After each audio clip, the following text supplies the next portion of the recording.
What's going on, everybody? I am Perry White. I'm the host of the Jaguar Journal. I want to make sure that you guys tune in live each and every Saturday morning from 7 a.m. to 9 a.m. on 107.3 FM. We also have our affiliates in Alexandria, Louisiana, as well as down in New Orleans. And if you're not able to catch us on radio live, you can subscribe to our YouTube channel as well as follow us on Facebook. It's the Jaguar Journal.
Opinionated, outspoken, informative. The Jaguar Journal.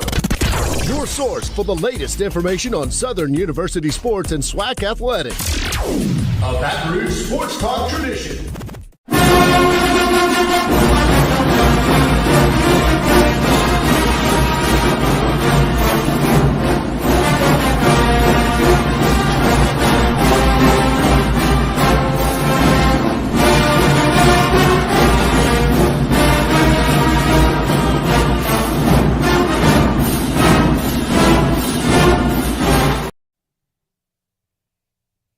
All right, we are live bright and early on a Saturday morning, 7:05 a.m. It is the Jaguar Journal. Good morning to everybody. I am Perry White. Glad to have you guys with us. Everybody listening bright and early on 107.3 FM here in the Baton Rouge capital city area. On our YouTube channel, be sure to go hit that subscribe button. Become a subscriber today. Costs you nothing. And everybody watching across the various social sites, including our Facebook page, hit that like and follow button. Good to have you guys with us this morning. So much going on in the world as we are heading, just getting 2025 started, right? As we're getting things going, you know, I'm looking across what's happening in California, particularly the LA area. I'm looking across the South. Man, it's just a lot in terms of weather and everything else. Have you guys seen what's happening in Los Angeles with the fires? I mean, just seeing. I watched the video of two guys who were inside their home, and as they were inside their home, I guess they was trying to protect the house from the fire. And the more I'm looking at this, it's like that is a tough thing to do because it was like a hurricane wind going along with the fire because, as you know, in that area right now, what's been really driving the fires, the wind pushing those embers and setting everything that it touches on fire. And watching these guys look out that window, but seeing that inferno outside, man, was just, it was mind-blowing to see how that fire rages and how that wind blows it, man. And then to see now just entire neighborhoods, communities wiped completely out.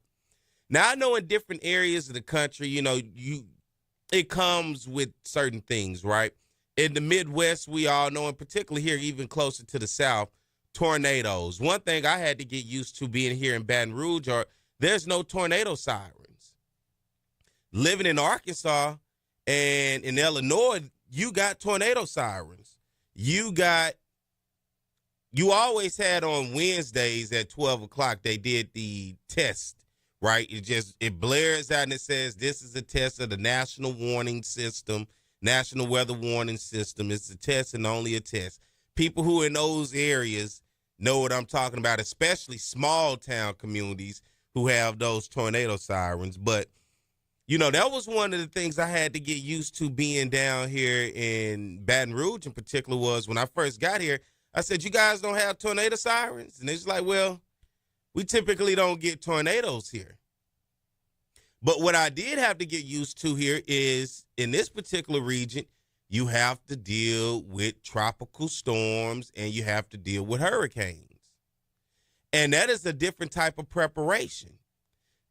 At least with the hurricane, tropical storms, the forecasters give you a week and a half advance saying, hey, this thing is either strengthening. They can kind of give you a model forecast of where this thing is headed and saying, hey, it's either coming this way or it's going that way. So you get a chance to possibly, if you want to evacuate, but in some instances, people stay behind, board up their homes, and make sure that their property is protected. In the Midwest and just north of here, as you start to get into, as they call it, Tornado Alley in that area. Now, I've seen a tornado in real life before. Tornadoes are something you cannot prepare for. When they give you that siren, when they tell you it's a tornado watch and then it's a tornado warning, hey, and they always said the difference between the tornado watch and the tornado warning is the tornado watch, let's use it in the fashion that we're going to eat. Tornado watch is, hey, we may have tacos tonight. The tornado warning is, no, we're going to have tacos tonight, as though it's going to happen. And so when tornadoes come, it is devastating if you do not have a place to bunker down. The farther north you get in away from the south where the sediment, where you can't dig under into basements. You get into basements, you get under stairwells, you get into low-lying areas, particularly sometimes the bathtubs in your bathroom.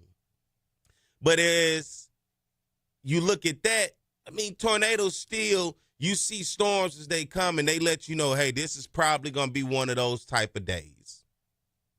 Then on the other side, you have certain areas of the country, particularly the West Coast, and also right there in that Missouri, Tennessee, Arkansas, Kentucky area where they call the New Magic Fault. And then going along out on the West Coast, you deal with the earthquakes. Now, that's something you just cannot predict. Earthquakes come when they're going to come. It happens when it's going to happen. Those are the type of disasters. Then we know you deal with the wildfires out there. But as I'm saying that is, it's, in certain areas, there are things you can be prepared for. Those wildfires, man, the way that it sweeps across, the way that it just takes out entire neighborhoods, communities, and then people have lost their lives trying to sit back and protect their homes. Listen, that's why they got insurance, man. All I can say is get the pictures you want and get whatever small valuables that you can carry or take with you, but you got to get out of there, man. Fire is something you cannot fight on your own, especially when it is a raging fire. And I'm telling you, from that video that I saw of these guys inside their home, looking at just how close that fire was off their back patio as it came closer to their home and watching the wind make this thing roar. It looked like a hurricane of fire outside. Two things I learned not to mess with in life is water and fire. Water is a powerful thing. A lot of it is definitely powerful. And fire, it engulfs everything that it touches. So that has been a tough thing to watch. And then for everybody else, it's been a winter wonderland, hasn't it? Across the South, the Midwest, going all the way up to the North. I believe some parts of Texas. I know for sure in Arkansas, I've been watching videos of just, from friends and everything else of the snowfall. A lot. Even all the way over to Atlanta, all across. And then you look down here in Louisiana, I saw some people post on social media, all we're getting is rain. And I always tell people, being where we are in the South, particularly here in Baton Rouge, when it's cold here, It's really cold other places. That's when I know it's super cold somewhere else, when it is cold here. I think this morning we're hovering in the 30s, might be pushing near the 40s this morning here in Baton Rouge. I see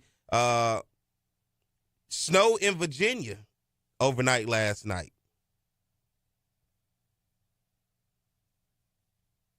How many of you guys actually have had a chance to just, Mike, have you been in snow before? Only Louisiana snow. You do not know the struggles of having to go out and shovel a driveway or a sidewalk from your front door to get to that. Man, listen, I had to grow up doing that. That is something and I guess when people say, would you rather be hot or cold? I moved to the South for a reason. I love the fact that it is January and we're just now experiencing fall. Have you guys noticed, like, the leaves are literally just falling down off the trees? That was supposed to happen 3-4 months ago. I see 4 inches of snow in Atlanta. And prayers are out to the people in California. Dang, man. It's, aside from the snow, in most places, I can remember growing up dealing with ice storms, too. Now, the thing with ice storms is that ice and the weight of it can cause widespread power outages because of the branches and the trees falling onto the power lines. I lived through a bad ice storm in the early 2000s. I want to say 2000, 2001. A bad ice storm. But luckily at the time when I was growing up, the house we lived in, it was gas. We had gas. So y'all know those heaters, the gas heaters that you go stand. You don't get too close because it burned the back of your legs and your butt, but you got to stand just a little far away from it. And then in those days, you cut the oven on and you let the oven door down. That's how it was growing up. Stand in front of that heater, and if it get too bad, you let that oven door down. That's how we did it. That was how things went. But that ice storm, man, I cannot forget that ice storm, how it knocked out power. We were without power going on. It seemed like a week and a half, going on 2 weeks. But all type of weather events, all type of events going on right now across the country. The fires out in L.A. and, hearts, prayers out to all of those affected, especially our Jaguars out there, right? I know a lot of Southern folks out there and many people across the country right now dealing with snow. Sit down somewhere, all right? Don't have to get out there in that weather. You don't have to get out there. And I always want to know why do people get bread and eggs? That's one of those things. Like in Louisiana with a hurricane, I learned the crazy, when I went to the store, there was no alcohol on the shelf. What the hell's going on? Oh, we're having a hurricane party. What is that? I had to learn when I first moved here. I'm going to the store, okay, it's a tropical storm, or I forgot what was the first storm I dealt with. But when I went to the store and I'm like, damn, there's no alcohol or no beer in the store. What is this about? Oh, people have hurricane parties. That blew my mind. I knew nothing of that. I said, so when hurricane come, everybody just going to be loaded and tow up, huh? I guess so. I wasn't used to that. But then on the other side, a lot of people get the bread and the eggs. I still haven't quite understood the bread and the eggs, but it is what it is. But prayers out to everybody out there in California. On the other side, everybody dealing with the snow. Enjoy it if you never seen snow, never been in snow, or never built a snowman, never had a snowball fight, or never shoveled out some snow. Enjoy it while you have it, because in Louisiana, particularly down here in Baton Rouge, all we have is just cold weather and rain. And that is a little miserable mix, cold weather and rain. So let's get ready to take a break. When we come back on the side, we'll continue to keep things going. You guys stay tuned, and good morning to everybody. More of the Jaguar Journal.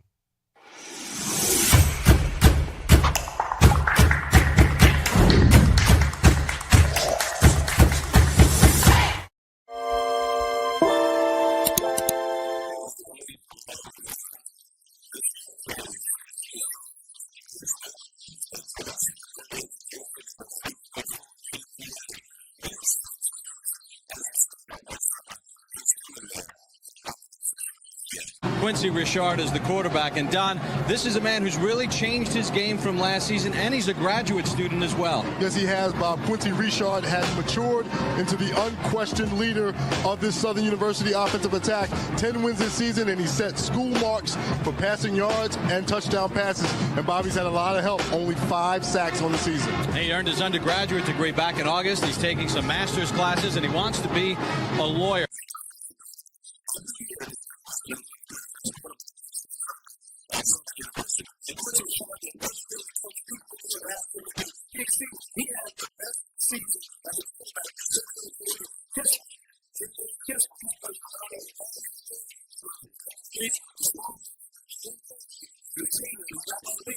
Here's Richard looking in the end zone. Has a man there. Touchdown, Southern University. Play clock down to 3. Richard gets it off over the middle. Touchdown! Holmes goes in motion and comes set on a 1st and 10. Richard completes it. That's Ard. Ard down the sideline. He could go. And finally pushed out of bounds. Richard's run for 10 touchdowns this season. He's going to keep it. Richard goes in. Make it 11 for Quincy Richard. Richard wide open. Touchdown, Chris Davis. Oh, does he love playing football even more now? That in the flag against Grambling, holding on the kickoff. Richard looking deep, and it's a touchdown. But only 3 times did he go down. Twice he ran out of bounds behind the line of scrimmage. It goes down as a sack. 2nd and 8. The deep ball, and that's our man, Chris Davis, for the touchdown. Time for today's State Farm Players of the Game. And from Southern University, the quarterback, number 15, Quincy Richard, 34 of 42, 552 yards, 5 touchdown passes. Quincy, on behalf of State Farm Insurance Companies, I want to present you with a trophy for the most outstanding player today. Congratulations.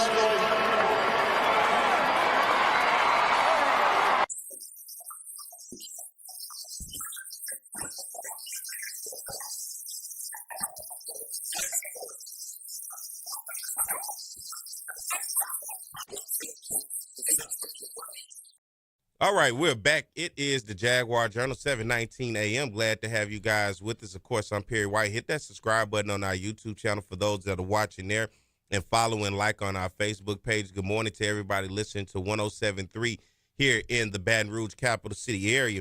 To switch gears talking about football right now, did you guys get a chance on Monday to watch the FCS National Championship? And, of course, I talk FCS National Championship because Southern University, the SWAC, and the MEAC both participate on the FCS level. Southern this past year took on FCS Nichols that plays right there in the Southland Conference, a team that has been in the FCS playoffs before. And, you know, looking at these teams, North Dakota State took on Montana State. North Dakota State goes on to win this game 35-32, and what I thought was one hell of a game. And then you're looking at their quarterback, Cam Miller, going on the other side. Montana State had a really good quarterback in Tommy Mollett. And these guys went back and forward when you look at – and this is one of the things, building FCS teams, right? I'm listening to Prairie View's new coach, Coach Tremaine, who came over from Valdosta State, who took Valdosta State, which is a Division II perennial power. How about that? And he took that team to a Division II national championship. Of course, they fell short in the national championship, but Valdosta State knows what it takes to win. They traditionally have done that on the Division II level. And looking over it, right, when you get deep into the FCS playoffs and you start to talk about getting to the semifinals and into the national championship, the teams have not really changed. And the teams that were typically competing and being able to cross that threshold have all since made jumps into the FBS. The Georgia Southerns, the James Madisons, Appalachian State, even Sam Houston, who won a championship during that spring abbreviated season, right? Other teams you look at that were perennial powers who couldn't quite get into there. Let's take a Jacksonville State, for example, right? But now when you're looking at these teams that are making it to the semifinals and able to get over into that next threshold of the semifinals, you're seeing who those teams are. They're the Montanas, the Montana States, the South Dakota States, the North Dakota States. And watching those programs, I'm listening to a video earlier this week because I've always been curious, especially with North Dakota State, being able to continue to keep it up year after year. They have lost coach after coach after coach, but what they continue to do is, and Chris and I talked about this when he called in, they reach down into the coaching tree of the staff and they continue to promote from within. But one thing that you see stays the same with North Dakota State is the system that's in place. North Dakota State has been who they are with their system for at least 10 plus years now. And everybody that they promote up does not say, well, hey, I'm going to try to do it my way. They continue to do what the system is set up to do with that program. That's why that is a program and not just a football team. But at the same time, it is the flagship school of North Dakota. You have North Dakota, you have North Dakota State the same way. In South Dakota, you have South Dakota, you have South Dakota State. The same way in Montana, you got Montana State. The way those teams have been built, have been going out, and of course, everybody gets the transfers, right? Everybody does it. We've been doing it.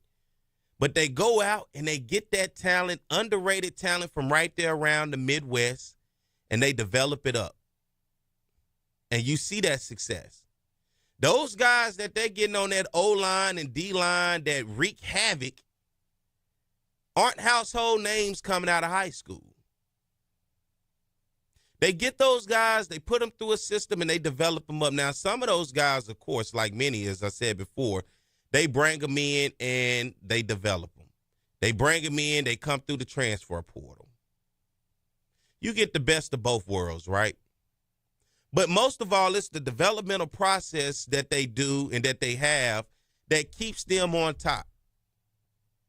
And the conversation always comes, well, when you look at teams, particularly like in the South, and you're looking at the SWAC, we saw FAMU be the first team in the SWAC since the 90s, just a few years ago, under Coach Willie Simmons, get into the FCS playoffs. Now, Southern and Grambling, as we know, because of the Bayou Classic during Thanksgiving weekend, will never participate in the FCS playoffs because they're not going to give up that weekend. Just too valuable for the schools, too valuable for the city of New Orleans. Now, is there a thought to maybe give it up? I don't know. Because I'm also looking at the idea of looking at the FCS playoffs. What if we did an HBCU football playoff? Now, the thing is, and I had this conversation with my man Scotty, a.k.a. Offscript, on his show about how does it work? How would it work? What would you do? And would fans even support it, or would be at that point, considering December, would you be kind of footballed out? Because I looking at the SWAC championship last year with Southern and Jackson, it looked like people were kind of footballed out, right? And I say because of the attendance. Now, when you get to the Celebration Bowl has continued to lead the way. Matter of fact, the Celebration Bowl is at the top of the chain when you look at the FCS World postseason. It has outdrawn, television-wise, the FCS National Championship, even with the big brand of North Dakota State and the Montanas. But, of course, they come from small media markets. The rest of the country are not watching those teams as though you can get a Jackson State on television. You can get a Southern on television because of the ESPN deal, because of the HBCU Go deal. So those teams aren't garnishing the eyes and the attention the same way when I look at the UC Davis, who is pretty good. Same way I look at the Sacramento States, right? They don't garner the viewership that you get from the SWAC, and particularly down here in the South. Even when I'm looking at attendance, I believe this year the Celebration Bowl, mid-high 30,000, right? But when you look at the viewership, you're talking 2+ million people watching the Celebration Bowl. Now, I do understand on the other side with the FCS National Championship is in a way smaller venue. I believe it's Frisco, Texas. Next year, it'll be moving. I believe it'll be at Nashville at Vanderbilt Stadium next year, if I'm not mistaken. The venue will change for a couple years. Before it was in Frisco, I believe it was in Chattanooga, Tennessee. But when you look at those programs, when you look at the fact that they cannot get the viewership that we get, but those schools, when you look at their budgets, when you look at who they are, they're able to offer a lot more. And it makes it tough because I get people who say, well, we should see more HBCUs participate in the FCS playoffs. That's fine and dandy when you get into that first round, maybe second round. But you start to see the separation, especially when you get to those type of schools, once you get deeper into that thing. And the last thing you want to do, especially with those teams with those home games, you want to go to Montana State in December? Huh? You think it's cold down here? Y'all think you got snow in Arkansas and Virginia and Georgia? You want to go up there? Just ask Tennessee State, who played a really good game, by the way. Tennessee State, of course, an HBCU who participates in the Ohio Valley Conference. Won a share of the conference this year. Beat Southeast Missouri State, who was a really good program this year. They fell short to Tennessee Tech as well as UT Martin, other programs that are really good. Of course, South Carolina State, who made it to the Celebration Bowl against Jackson State, beat Tennessee Tech this year. But I say all of that to say, I think certain things work for certain groups. The method, the madness behind it.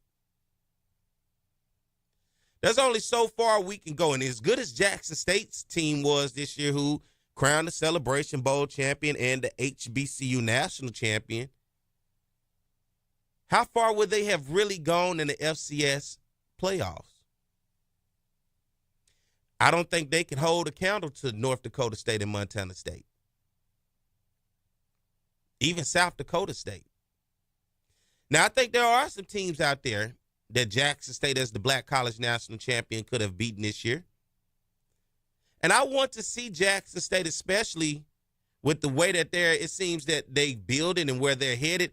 I would like to see them play more FCS schools. You know, considering Alcorn, Southern, and Grambling, we're all in FCS country because we're in the back door. We're all sharing space with the Southland. Even Prairie View and Texas Southern. All of us as SWAC members, you have seen take on Southland opponents, and then you have Pine Bluff taking on UAPB up there. Jackson State is right there. Matter of fact, Jackson State is right down the highway on the same interstate to go straight down to Hammond, and you got Southeastern right there. We've seen Alcorn taking on Stephen F. Austin, McNeese. Southern is taking on McNeese, Nichols, Northwestern State. Texas Southern taking on Lamar. We've seen Prairie View take on Sam Houston when they were around, all types of teams, right? I would like to see Jackson State on that level. Of course, I know they played Mercer a few years back when Coach Prime was there. Played them for homecoming, beat them. But I want to see what they look like in the grand scheme of FCS. They used to take on Tennessee State, which, let me tell you, I would have loved to see that matchup between Jackson State and Tennessee State this past year. To me, those were two top 5 HBCU football programs. Now, will that game ever come back to be at the Southern Heritage Classic? Probably not. I'm not sure. Jackson, at this point, they said, yesterday's price is not today's price. UAPB has since filled the void. But looking at those matchups, I would like to see our best, which was Jackson State this year. I want to see what they look like against FCS opponents on a regular basis. Even Alabama A&M and Alabama State. Bama State was playing Kennesaw State. A&M was playing Sanford, North Alabama. Now, FAMU is another program in Bethune-Cookman because in that area. I believe they're the only two FCS programs in the state of Florida. So stepping outside of the conference play to them is to go play a MEAC school, right? But Bethune-Cookman, I believe this past year, can't think of the team that they played, but they played a really good team and got whooped up on from the FCS. But I'm past my break. Let me get ready to take a break, and we'll come back on the other side. We'll continue the conversation. You guys stay tuned. More of the Jaguar Journal.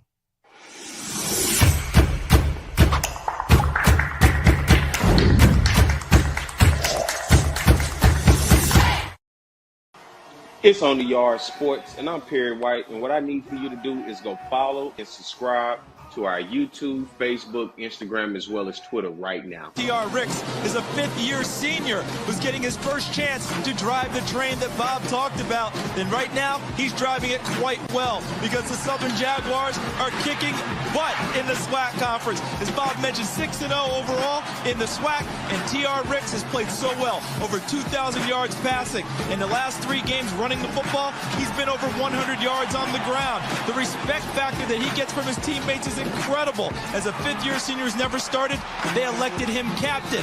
And the numbers he has put up are represented on your screen. 27 total touchdowns on the offense, a pass percentage of nearly 60%. He could be the SWAC Player of the Year on the offensive side. And they're going to get a huge dose of the best offensive player in the SWAC, and that being Thomas Ricks. Yeah, what Thomas Ricks has found a way to do is just beat defenses either with his arm, with his feet, or with his leadership capabilities, finding a way to win the games late with fourth-quarter comebacks. He showed versatility and athleticism. He's a tremendous athlete that knows how to win, most importantly. He really is a leader both on and off the field. I just think it has come to a maturity level. I have a 4-year-old son, and, when he was born, I had to grow up fast and, just staying in school and practicing every day, trying to get better every day, just so he can have a better future. It's just been my inspiration. So, I just think that's my motor that drives me and, keeps me in the game. His 4-year-old son, Collier, has not missed a game this season. They throw the football around in Rick's dorm room at Southern, and he says it's great playing football with Collier. 1st and 10. Ricks. He's got Vernon. Vernon makes the catch at the 45. They can run the entire offense with all those guys in the game. Ricks to Vernon. 1st down. Holmes in the backfield. Ricks. 1st down. Gage on the tackle, but not until Ricks picks up the 1st down. 2nd and 7. Ricks. Overstreet's got it. Across midfield. Ricks. As a receiver downfield. It's caught for a touchdown. Territory. Ricks. Fakes the pitch. Gets inside the 15. He's in the type of young men that represent his philosophy in life and in football. Ricks in a shotgun. He's going to run it out to the 10. And 2nd and 11 after the holding penalty. Sidearm toss. All right, we're back. It's the Jaguar Journal. Good morning, everybody. Hey, I was talking about that, and I saw Chuck. Thank you, Chuck, in the comments talking about who Jackson State. It was Campbell who Jackson State played for homecoming. Mercer is the team I couldn't think of that played Bethune-Cookman this year. Mercer had a really good defense. Blue and I were talking about how they built that team from the defense moving out. They beat Bethune-Cookman this past year 31-2. And then during Coach Prime's time at Jackson State, they took on Campbell. Campbell having the #1 FCS recruiting class. I think Jackson, or it was Jackson with the #1 recruiting class. Campbell was right there. They were both like 1 and 2 in a recruiting class. But let's get ready to go to the phone lines. I got a caller this morning. If you want to call in, 225-499-1073 to jump in on the conversation. Let's go to the phones. Good morning. We got Gary on the line. Good morning, Gary.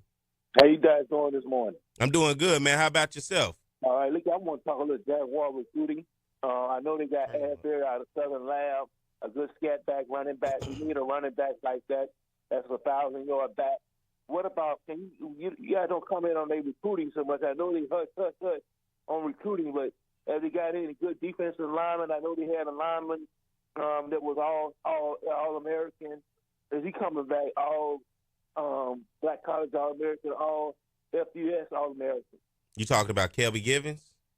Yeah, Givens. Yeah, right now, what I've seen, Givens is not in the transfer portal, and I was kind of holding up because I reached out to Coach Graves to talk about recruiting. They're still in the recruiting process. I've been kind of holding up since basketball has come in to go more towards basketball, but I did reach out to Coach Graves this week. I'm going to try to get him on here soon, so when we do go full out with it, it won't be no speculations. It won't be a guy here or there. But I know they had some recruiting visits here on the campus. They've looked like signed some O-linemen, look like a defensive player as well. I've just kind of been sitting back, allowing things to turn out because, as you said, it is hush-hush a lot of times when it comes to recruiting. I tell people a lot. It is tough to get information from Southern sometimes. What about the quarterback position? They lost 2 quarterbacks, he said, and another one. Well, that's the thing about it. They lost Noah Biden and T-Set. Now, T-Set has gone up to Grambling. He signed with Grambling, so he's officially transferred to Grambling. I don't know where Noah Biden is. And at this point, I believe they've had some quarterbacks on campus for recruiting. But like I said, I've kind of pulled back. I've just kind of been watching from afar. And I'm going to try to get Coach Graves on here within the next couple weeks to give us a rundown of the guys, because they should be getting ready to close things out. I mean, the semester is getting started. They should be finalizing on the guys that they've recruiting, whether it was through the portal or anything else. So I'm going to have him on, and definitely going to have a show dedicated directly towards recruiting, because I've seen the frustration of people when it comes to Southern recruiting from what I saw on social media and just having conversations with people in terms of just does not seem like they get the information that they want. And I can tell you, even just from the media standpoint, from where I am, I keep up with as much as I can. But at the same time, I get the information just like you guys when I see them posted on social media. But what I'm going to do is get Coach on here, and we're going to break it down for you guys and really peel the layers back and see what were the needs that they needed to address and what guys were they able to bring in. Do you ever think they're going to ever beat Jackson State? They should have beat them in the SWAC championship, and they should have beat them when they played them in the regular season. It's just something when they get to Jackson State, they're like Jackson State overpower. You a Southern fan, Gary? Say it again? You a Southern fan? Yes, sir, big Southern fan. How many years you been following Southern? Since my family went to school up there. What was that, the 80s, the 70s, the 90s? 70s, 60s, yeah. Yeah, we going to beat Jackson State. Gary, come on now. You know, even in those days, if you can remember the 80s. I know back in 2013, Oliver beat them. We beat them with Pete in 99 with Michael Hayes and a couple other Ryan Lewis got back like that. We beat them with Shannon Sharp, Cannon Warner. That was a team that had so many superstars. We were beating them before, but like we got behind them now and they got the upper hand. But I want to see that turn around and see us beat Jackson State for a couple of times. I think, it's those ups and downs. When Broderick Fobbs first got to Grambling, they got Devontae Kincaid. Seemed like we couldn't get past Grambling. Those years between Hopkins and McNair, seems like we could not get past Alcorn. Now it has switched, and we've been able to beat Grambling. We've been able to beat Alcorn.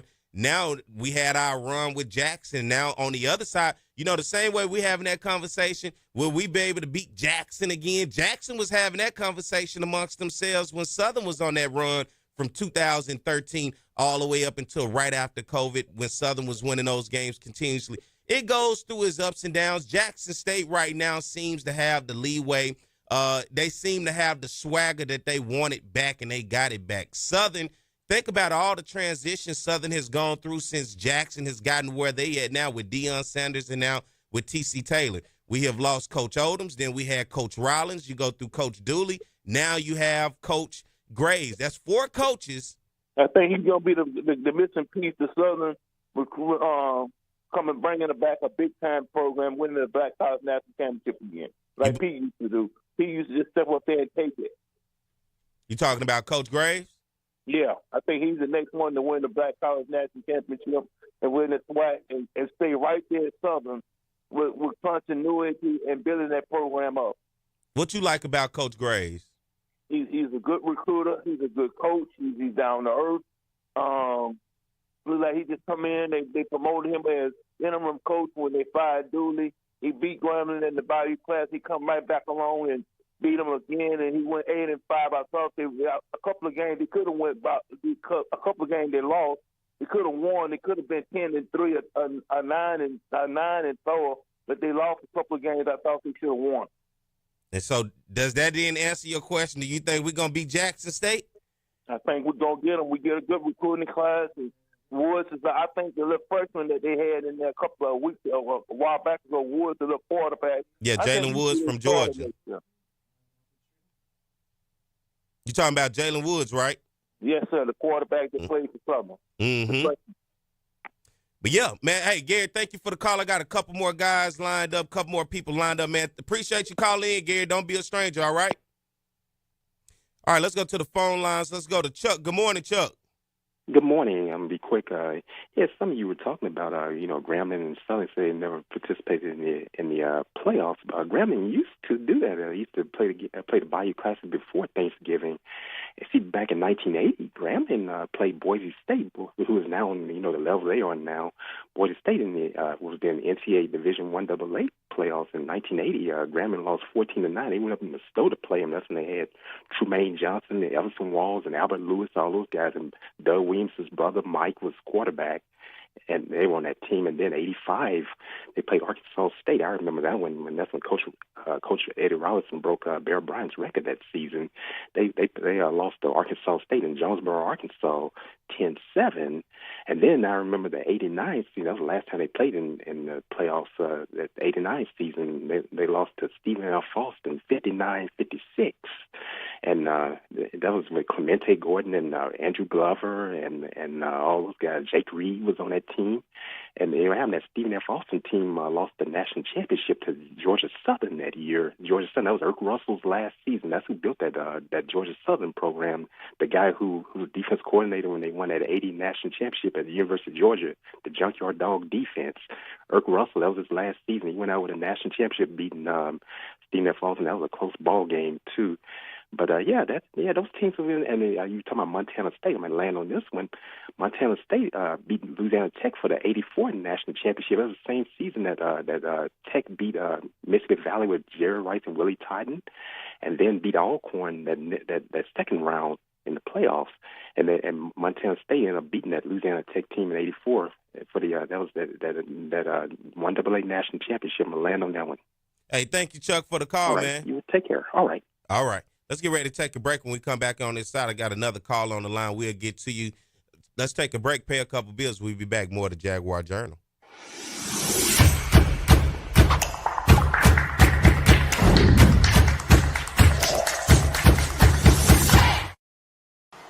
It's On the Yard Sports, and I'm Perry White, and what I need for you to do is go follow and subscribe to our YouTube, Facebook, Instagram, as well as Twitter right now. Talk about offense, we talk about Southern, and it begins with their passing game. Tom, beyond potent, we're talking about high octane, we're talking about fast break, we're talking about 41 points a game, some 500-plus yards since Terrence Levy has taken over this offense. Because that young man doesn't drop any ball. With the legacy that you started here, you got to feel happy to see it continue on with Doug Williams. Ball now back at the 22-yard line. Levy, no pressure at all. Touchdown, Ingram. The Bayou Classic. Levy on a first and goal play. Throws a touchdown. Grambling comes with a blitz. Levy steps in the pocket, and his pass is caught. One-handed grab. Sort of in the middle of the road of the SWAC, but immediately they jump on the Jackson State defense. And here's Levy rolling out. And the pass is caught. Ball is at the 31-yard line. Again throwing the football downfield. Oh, and his receiver Hayes makes the catch. See you later. Touchdown, Southern. If you're going to get, I got some free tickets. Look out for it, brother. Going downfield. Oh, and what a play by Southern. Score. He's played a lot tougher ever since. And this is a free play for Southern. 2nd and 15. It's a free play. Levy completes his pass. It's a free play. Oh, and he's still up. It's a free play. Hayes is going to continue running inside the 10, the 5. Unbelievable Michael Hayes. 3rd down. and 23 for a first. Levy over the middle. Nice pass that time. 2nd and 20. Levy doesn't have to get it all, but he's going to have to pick up some yards. Here he is throwing. Nice catch made. The receiver, Michael Hayes. There he goes. Hayes makes the catch. Hayes still on his feet. Hayes looking for blocking. Hayes trying to find a hole. Hayes is still on his feet. He alley-oops. He's inside the 15 and drawn out a foul.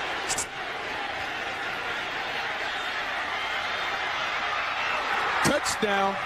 Backfield. Plenty of time for Levy across the middle. Has his man at the 15. I don't know if you want to break the spirit of Terrence Levy or not. Here he wings one wide open down the middle and a one-handed grab made. The way. 3rd down and 4. And here's Lewis off the catch. Lewis still on his feet, and Lewis is streaking down the sideline. Touchdown. So they move back 5 yards. All right, good morning, ladies and gentlemen. We are back 7:47 a.m. I am Perry White. It's the Jaguar Journal. Good morning to everybody listening on 107.3 FM across the Baton Rouge capital city area. All of our listeners on YouTube, good morning to you guys. Glad to have you with us. Hit that subscribe button. Love to have you become a subscriber and follow us. It costs you nothing but free support and love, and that don't cost you nothing. And everybody watching on our Facebook Live, good morning to you guys as well. Hit that follow and like button. Let's go to the phone lines. We got CJ on the line. Good morning, CJ. How you doing? Good morning, Perry. Good to see you guys moving quickly this morning, but I'd like to say a couple of things and you can comment on it later. I went and saw the girls play the other night, Thursday night, and I don't know if that concept going to work out the way the SWAC might be thinking because it had real low attendance, even though they played a good game. But, Perry, what I see is going to be the same problem we've been seeing for the last 10 years. With the girls, we don't have the athletes to match up with the big schools. They're not going to match up with the SWAC, okay? Because we don't have constancy with our program. Well, we don't have no three-point shooters. We don't have no under-the-goal play. We just a, common play team just to make the day look like. Now, getting back from out of basketball going into football, Perry, look, Nickel State, we lost to. We got ran over by a team that didn't win a game after they played us, bro. That's how bad our program was as it relates to the perspective in which we're looking for someone to come in and do something. We wasn't prepared for that game. We wasn't able to execute nowhere, no how.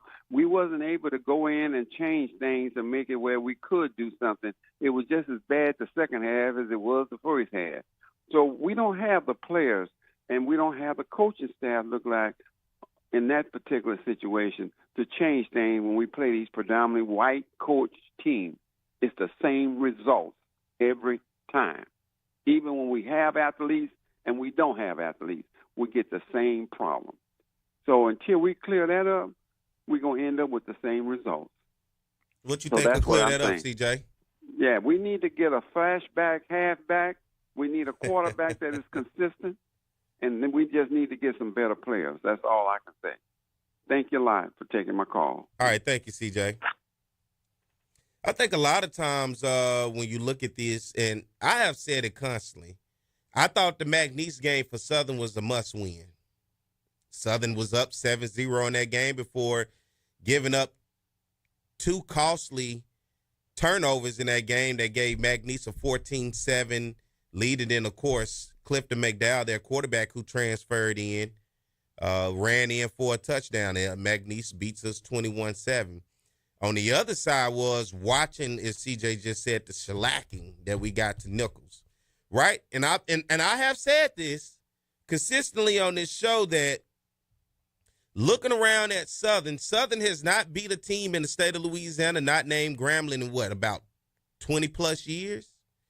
And we have literally played everybody in this state except who? Southeastern. That's Division I. We played ULM. We played Louisiana Tech. We played Northwestern State. We've played UL. We've played McNeese. We've played Nichols. We've played LSU. We've played Tulane. That leaves one school in the state that we have not played that Division I level, whether it's FCS or FBS, and that's Southeastern right there in Hammond. We've beaten Grambling. But we can't beat anybody else here in the state. We recruit the same guys from the same areas, but yet it seemed like everybody else just gets the best of us. Now, I will say this. I think Coach Graves and his staff did the best that they could with what they had this year. Now, when it comes to Coach Graves and his staff, it's going to come down to you get an opportunity to go out and get your guys in. You know, he came in after, of course, they fired Dooley. They named him the coach. He worked his way through spring ball. The signs that I saw during the season showed themselves in spring football. The signs that we saw during the season showed itself during spring football. And as we went through the season, you saw it. The O-line, which slowly but surely started to gel together, had a lot of new faces, had to figure it out. The inconsistency at quarterback. And Southern just needs that power back.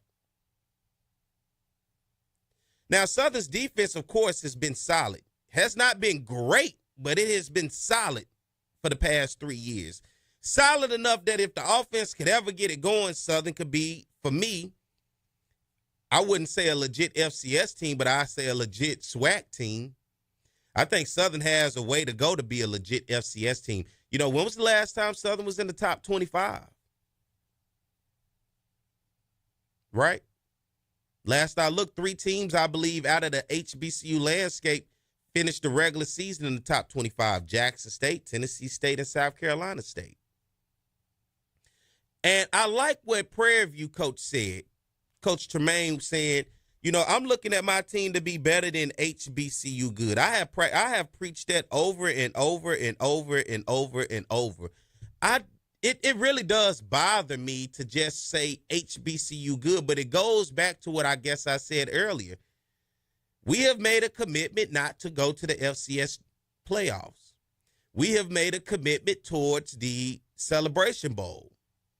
So because of that commitment towards the Celebration Bowl, it creates the mindset that when you do play those games, well, it ain't going to matter when it's time to go play in the SWAC championship. It ain't going to matter when it's time to play in the Celebration Bowl. For me, all of it matters. Regardless of even if I'm going to the Celebration Bowl, I want to beat Nicholls State because you know why? Nicholls is in the same recruiting footprint as me. I got to beat McNeese State, a team that Southern has never beaten.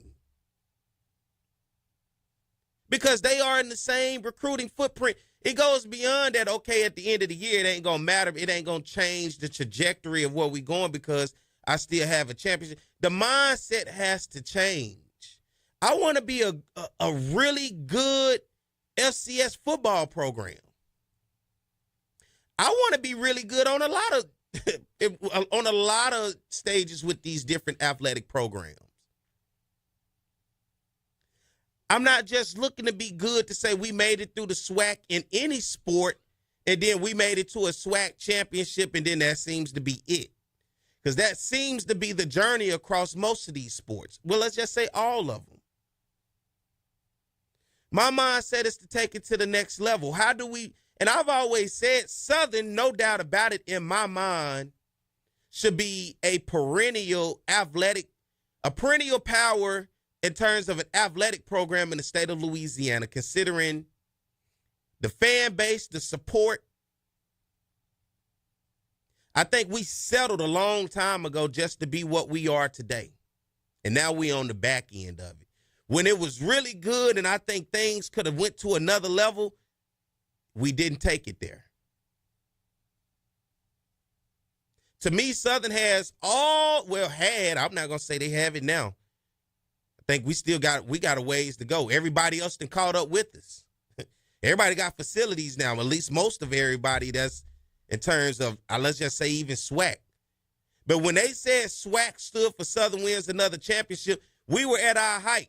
Couldn't touch us in no sports. For me, Southern could have turned the table and said, all right, let's take our sights. How do we then make ourselves one of the top athletic programs in the state of Louisiana?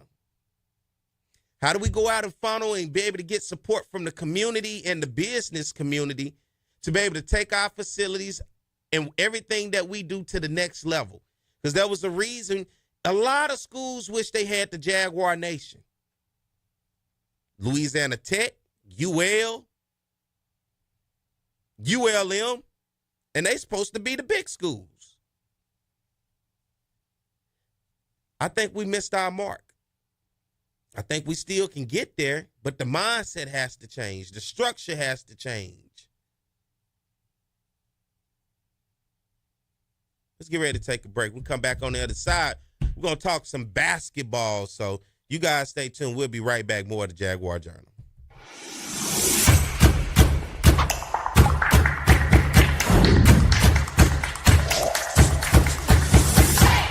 Quarter with Jackson State leading 10-3. Ball's at the 31-yard line. Again throwing the football downfield. Oh, and his receiver Hayes makes the catch. See you later. Touchdown, Southern. And every time you think Southern struggles, they come back, they make a play. They've done it all year long. Kick is up. Kick is good. Second down and a yard to go. Again, they give it to Lewis. Lewis finds room. Lewis still on his feet. Lewis making a move to the outside. He's inside the 25, the 10, the 5. What a run by Ryan Lewis. 69-yard run for Ryan Lewis. And how about this? Kicks up, kicks good. Halftime, George Johnson along with Charles Mann. Southern trailed in this football game 10-7. Then they reel off 14 straight points, and they do it with the big plays. And that's something that we didn't think would happen, at least from Southern's perspective. They've been able to methodically go down the field on people and win ball games, not the big plays. You saw the big play by Ryan Lewis running 69 yards, the nice throw by Terrence Levy. This is something that I don't think Jackson State thought they would see in Southern either, and they go into halftime down by 7 points. Jackson State came in the best defense out of the SWAC. And if you take a look at the highlights, you will see that this club, and I'm talking about Southern, was really able to capitalize on a couple of miscues, and the big plays are the result of it. And this is Daniel Guy with a nice stiff arm to Bradley Pittman there. And he runs that ball 36 yards inside for a touchdown, makes it 7-3. And then Terrence Levy, quarterbacking, throws a big bomb to Michael Hayes, who gets by Rashard Anderson and waltzes into the end zone for a 69-yard reception. And then the big run by Ryan Lewis, a scat back for Southern, races 69 yards for the score. And that's where it stands right now, 17-10. Southern is on top. Passing leaders in the conference, Donald Hayes from Grambling, your top passer. Washington second, but he's intercepted right there. This time the inside handoff, and the ball was dropped, and Tommy Head. Here's Taylor in the pocket, looking downfield, and looking for Leroy Fields, and this one looks intercepted, and it is. He's played a lot tougher ever since. And this is a free play for Southern. 2nd and 15. It's a free play. Levy completes his pass. It's a free play. Oh, and he's still up. It's a free play. Hayes is going to continue running inside the 10, the 5. Unbelievable Michael Hayes. Hayes now with 187 yards receiving. 169-yard touchdown, 181-yard touchdown. And Southern's came up with all the big plays. They lead by 14. And that one is intercepted by Darden. Darden looking for some room, and Guyan will finally drag him down. But we start the 4th right after this. 2nd down and 20 after the penalty.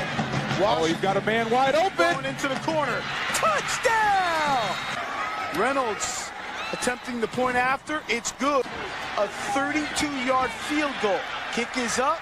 Kick is good. This is a great football game. We knew it would be, though. Torrey Thigpen got us out of our seats. And this is the punt return by Torrey Thigpen. We were just talking about we haven't seen him. He breaks 2 tackles and runs up the sideline. He has great blocking, but gets pushed out of bounds on about the 1 yard line. And touchdown Jackson State. The game is a game of momentum swings. Snap is good. The kick is up. On driver.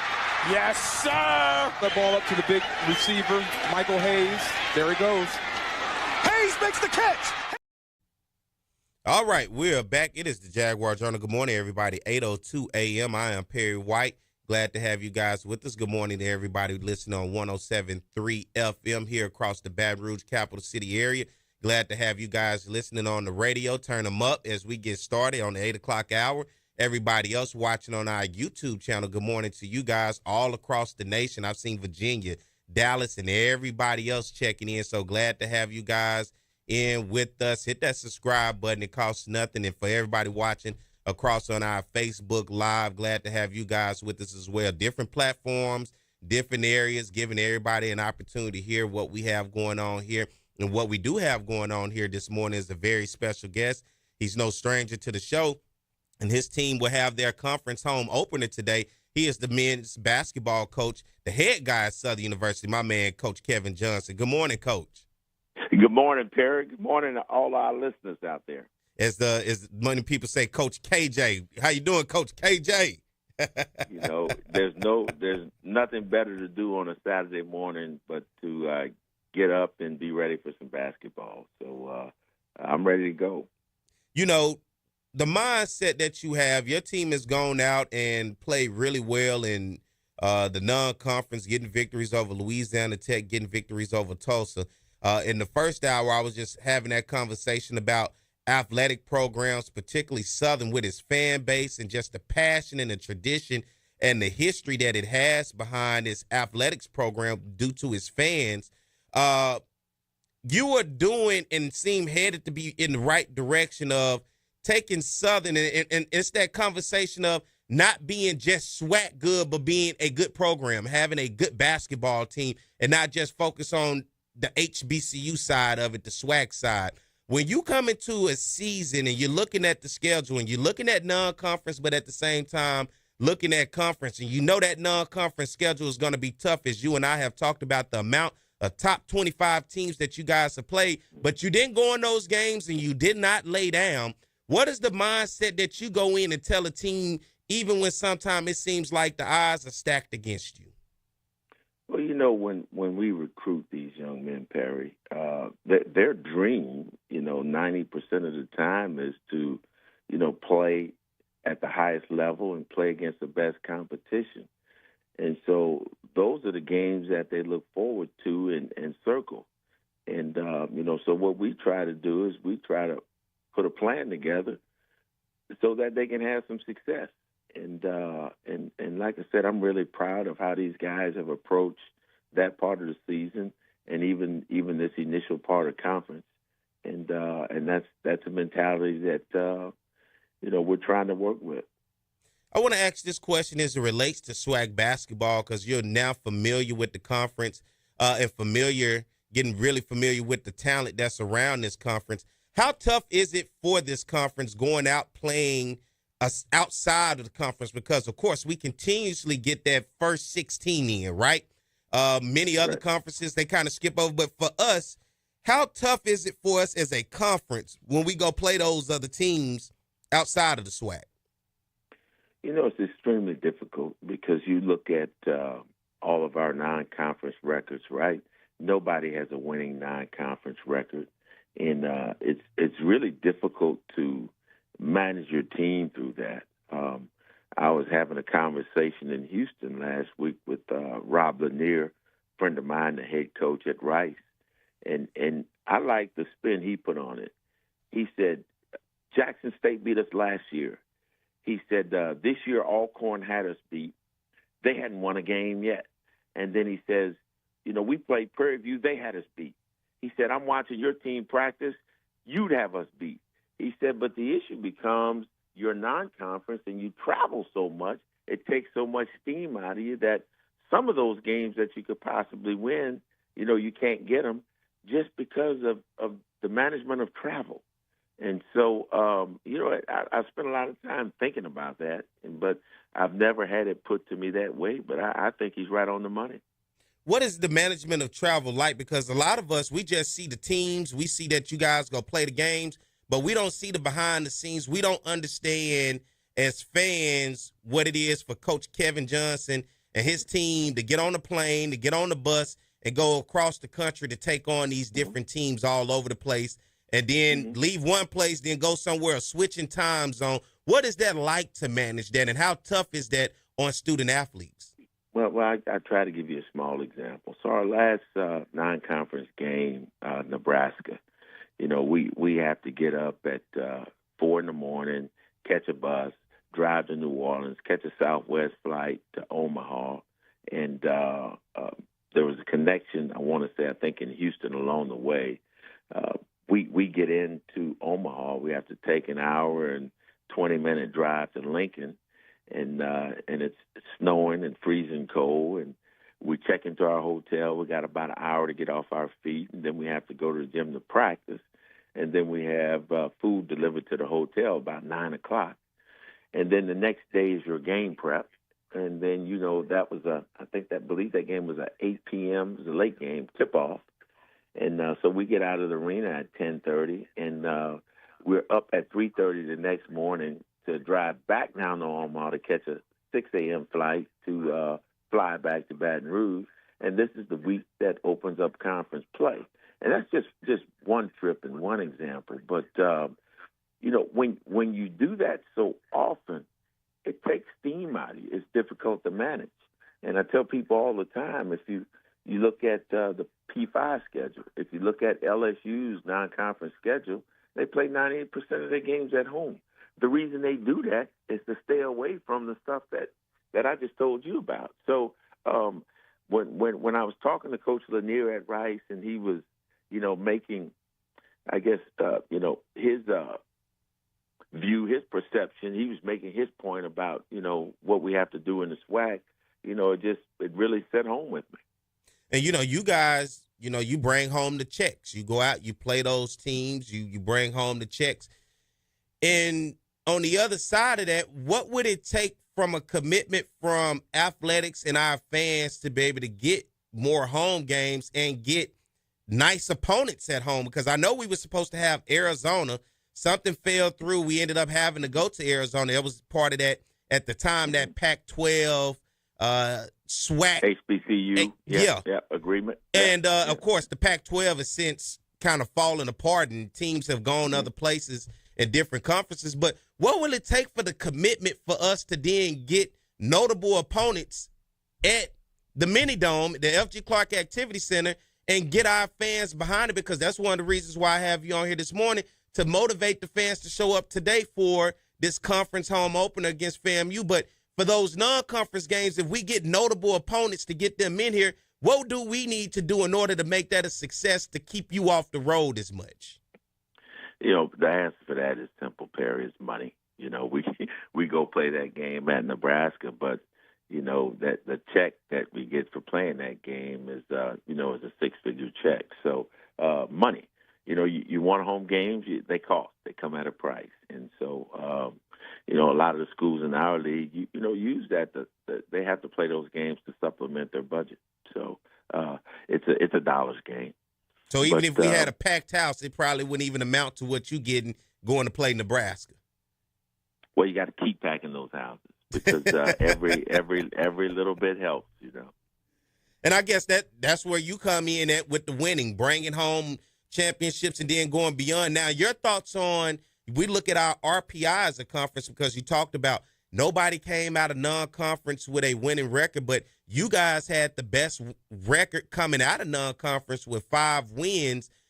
Looking at how that affects us, because going on, winning a conference title, a regular season, and then a conference tournament title, and then when you get in the selection committee and you're looking at, okay, where are we going to be when you're at the watch party?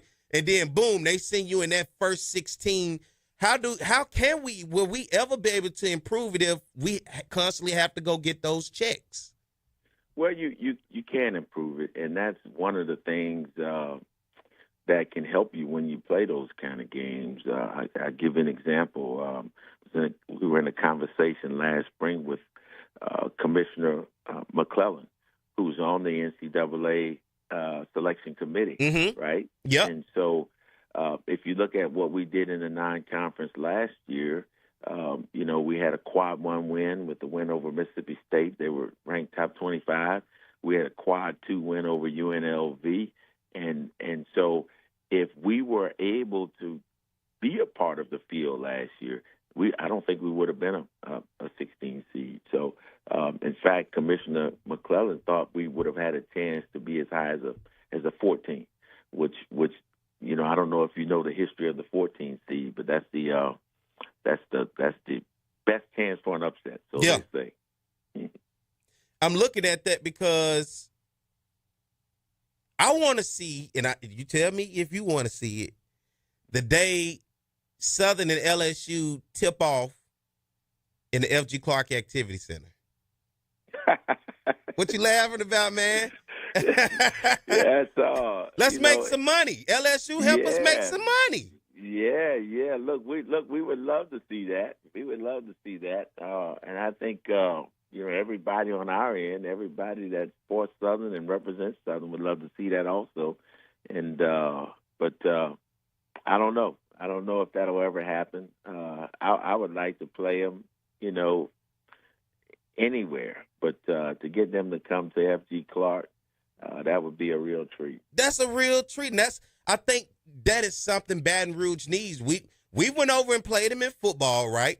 They've come to us and play us in baseball. We went to them in baseball. We actually upset them when they were a top 5 team in the nation right there at Lee Hines Field when Coach Kerrick Jackson was here. We actually went there last year with Coach Crenshaw and beat them on that field, knocking home runs all over the place. Come on, man. Well, you know what? I'm going to push that. Southern and LSU going to have to play each other in basketball, and whether it's a home and home next year, we play them there, then the next year they come here. It's no doubt about it. 2 programs right here in the same city of Division I basketball that we cannot get that, of course, when we get it across other sports. Coach, I got to get ready to take a break. Can you hold on for me so we can talk about conference play? Sure, you got it. All right, let's get ready to take a break, ladies and gentlemen. Let's stay tuned. We'll be right back. More of the Jaguar Journal.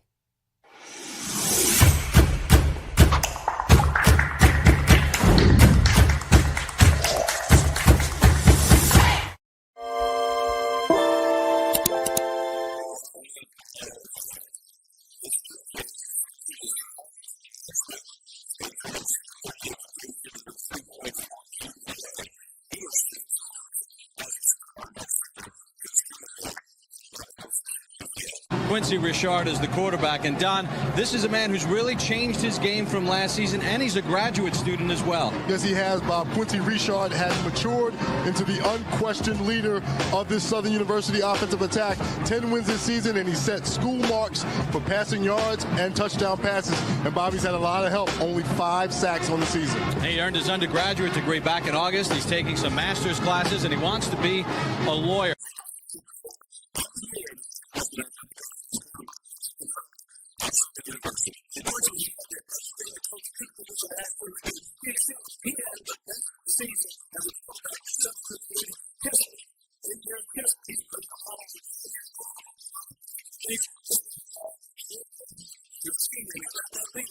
Here's Richard looking in the end zone. Has a man there. Touchdown, Southern University. Play clock down to 3.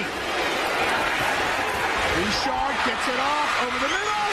Touchdown. Holmes goes in motion and comes set on a 1st and 10. Richard completes it. That's Ard. Ard down the sideline. He could go. And finally pushed out of bounds. Richard's run for 10 touchdowns this season. He's going to keep it. Richard goes in. Make it 11 for Quincy Richard.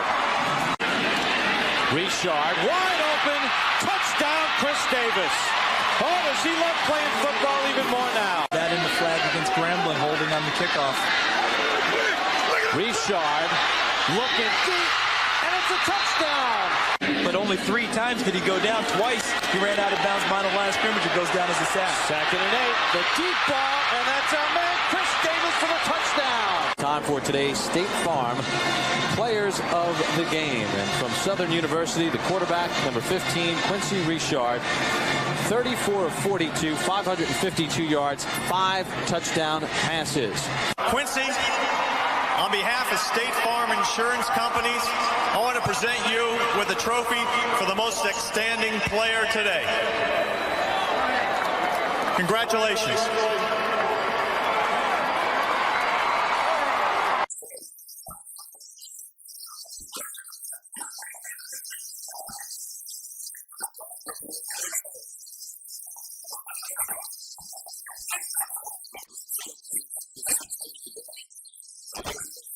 We're back. It is the Jaguar Journal. I'm Perry White. It's 8:17 a.m. Glad to have you guys with us. Everybody listening in the capital city area on 107.3 FM. Good morning. Turn your radios up. Great show today. Everybody watching on our YouTube and Facebook, hit that like and follow as well as subscribe. We got my man, Coach Kevin Johnson, the head basketball coach at Southern University, men's basketball coach. Good morning, Coach. Good morning. All right, let's go through the opening weekend. Turn him up just a little bit for me, Mike. Opening weekend for the SWAC, right?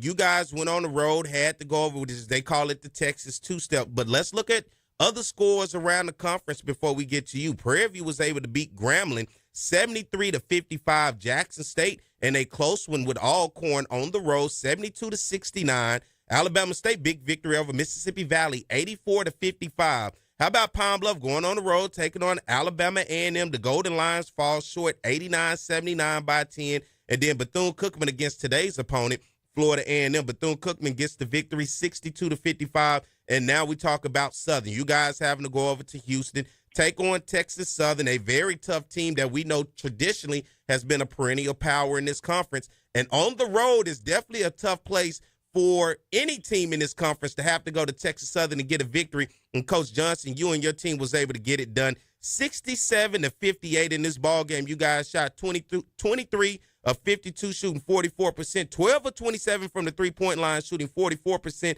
and 9 of 16 from the three-point line, shooting 56%. On the other side for Texas Southern, your defense held them 17 of 61, shooting that ball game for 27%.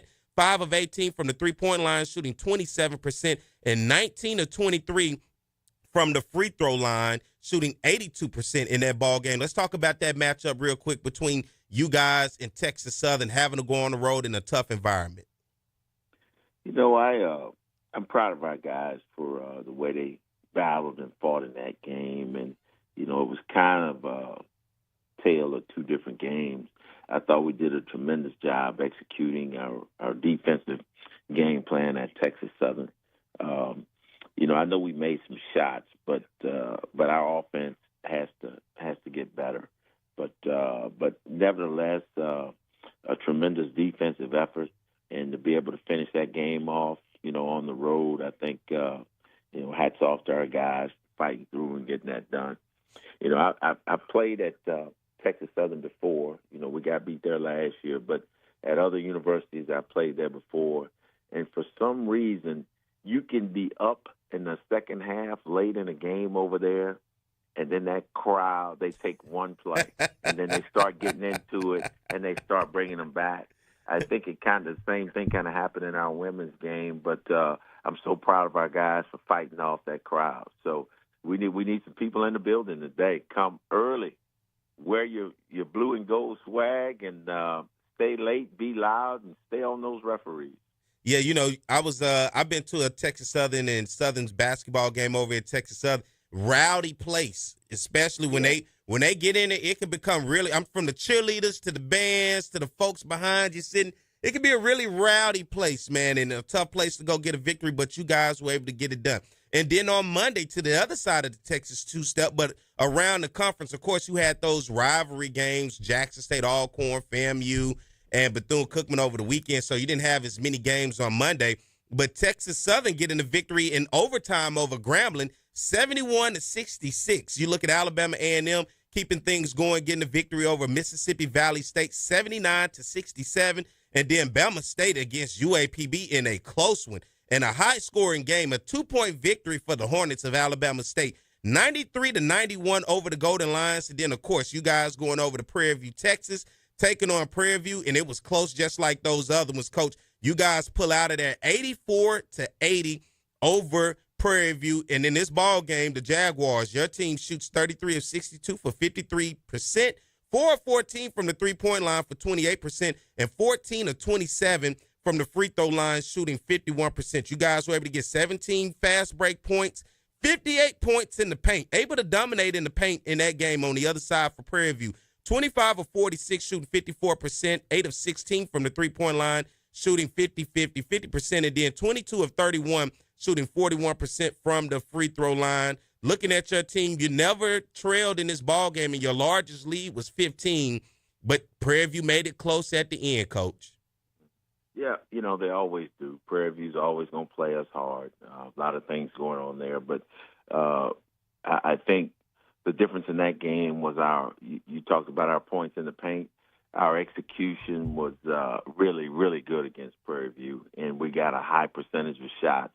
So we shoot over 50% from the field. Didn't shoot the three-point ball as well, but when you're getting layups and you're dominating the paint, that's usually the team that comes out on top. If I had anything negative to say about that game, we got to be better from the free throw line, 14 of 27.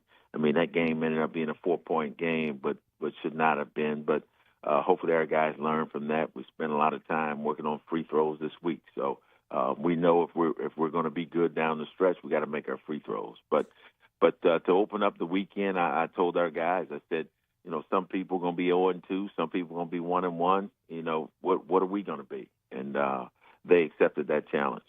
Now, looking at this weekend, of course, it's going to be the home opener for conference play. What kind of basketball style that you have that fans can come see? Would you say this is a mostly mid-range shooting team, three-point heavily, or this team bangs in the paint?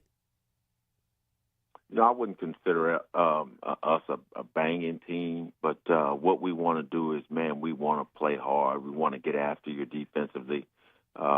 We want to play up tempo, and I guess the way I describe it is I want to play advantage basketball.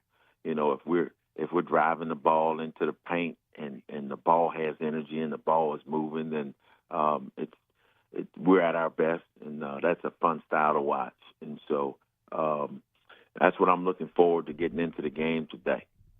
Now, FAMU comes into today's ball game 0-1 in conference play. They're 3-9 on the season. They played their only conference game against Bethune-Cookman, who's going to be here on Monday.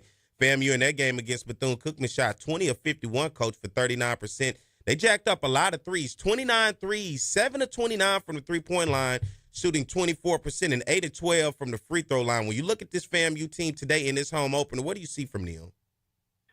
First of all, they got a new coach, young coach coming from the NAIA ranks. So he's got a lot of energy, and their team plays with a lot of energy. The two things that stick out watching them on tape is that they have a lot of size. They could have a front line today of 6'11", 6'10", 6'8". And then the other thing you mentioned earlier is, they want the three ball. They want to take a lot of threes. So we're going to have to be able to defend them on the interior with that size, and we're going to have to be able to defend the three-point line. Let me ask you this. On the other side, Monday's opponent, which is going to be at home as well, Reggie Theus and Bethune-Cookman. This is a team who we went 0-3 against last year, and you talked about it, whether you have to go there, see them in Birmingham or in Baton Rouge. Reggie Theus is going to have his team ready to play, and you said in SWAC Media Basketball, he felt a little disrespected the way that they had them set up, and he starts conference play beating FAMU. In that game against FAMU, and you're going to see them on Monday, they shot 22 of 54, shooting 40%, 8 of 18 from the three-point line, shooting 44%, and very modest from the free throw line, 10 of 13, shooting 76%. They got a lot of points in the paint as well. Not as many as you guys were able to get against Prairie View, 26 points in the paint compared to FAMU's 22, but looking ahead to Monday, because fans, that's the game I'm really looking forward to, Monday against Bethune-Cookman. I want to see this one between you and Reggie Theus, but looking ahead at the Wildcats as well as on Monday, man, that matchup. Yeah, it'll be no different than the rest of the SWAC matchups. To be honest with you, last year was what it was. Like I said, each one of those games was different, and we got to be ready to play no matter who the opponent. Right now I can't see past FAMU, but we need to come out and do a good job today, and then we'll get ready for Monday. And for the fans out there listening, man, it is a Saturday. We're not dealing with any snow, any inclement weather, just a little cold out there. They can put on them Southern hoodies, Southern hats, Scullies, and get your Southern jackets together and come over to the F.G. Clark Activity Center. You guys tip off at 5 o'clock. But your message to the Jaguar Nation that's out there listening here across Baton Rouge and the surrounding areas to get them to come over, man, and watch and support you guys today.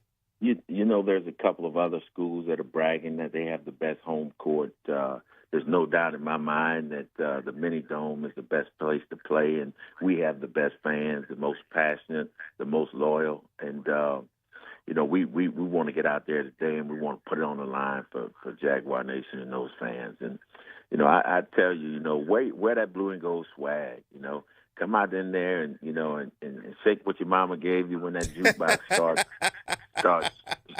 start humming. And, you know, we got the, you know, I want to shout out to Benny's. You know, Benny sponsored our 3-point T-shirts for the second year in a row. So, you know, urge our guys on when we make those threes, those T-shirts come flying. So I need me one.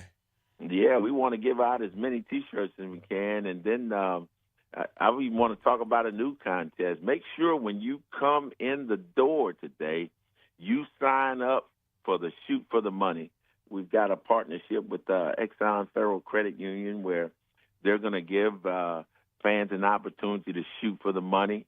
You know, if you make a layup, a free throw, a three-pointer, and a half-court shot, you could walk out of that dome with $1,000. But you have to sign up. I need to sign up. You're not eligible unless you sign up. I need $1,000. As soon as you come through the door, do not forget to sign up. I think the only thing you'll have to do is provide them with an email. But a lot of new things happening. So let's practice dome today and see if we can get this home court started off right. I'm ready for it, Coach. Let me ask you, Coach. Would you say you're a better free throw shooter or a 3-point shooter? You know, and I don't want to brag, Perry, but if you go look at the numbers, I was pretty good in both, and you know, I'm gonna just leave it at that. Okay, because I'm asking. I may want to challenge you at a halftime one time at a girls' game or something. I don't know, on a Thursday night. I'll take that challenge. I like that. That's what we try. Let's get it going for the. Hey. Maybe it brings some people to the girls' game on those Thursday nights, man. You know, maybe we could do something. But, Coach, I appreciate you coming on today, man. It's always it is man, look, I just love having conversations with you because I know you're going to keep it real. You're going to be honest. And at the same time, you're going to get that team out there prepared, ready to play basketball. You guys take on Florida A&M. The Rattlers come in town today. Tip off at 5 o'clock. Jaguar Nation, as you're listening, Coach saying, be sure to get in there, be loud. He says, shake what your mama gave you. And he always say, make sure you give the refs hell. Isn't that right, Coach? Ain't no doubt about it, man. I tell you what, I thought the fans at Prairie View did that, and I think it helped them stay in that game. But always a pleasure to be on, Perry, and, you know, go Jags. Thank you, Coach. All right, ladies and gentlemen, let's get ready to take a break. We'll come back. We'll continue the conversation of basketball. We'll switch gears and go to women's basketball. So you guys stay tuned. We'll be back more to Jaguar Journal.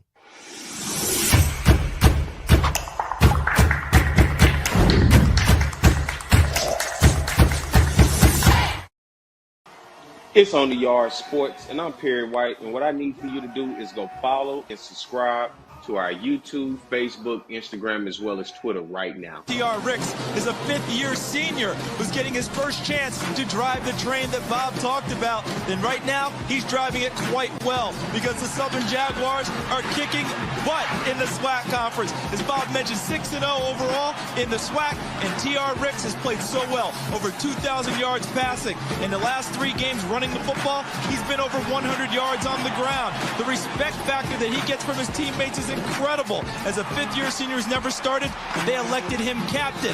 And the numbers he has put up are represented on your screen.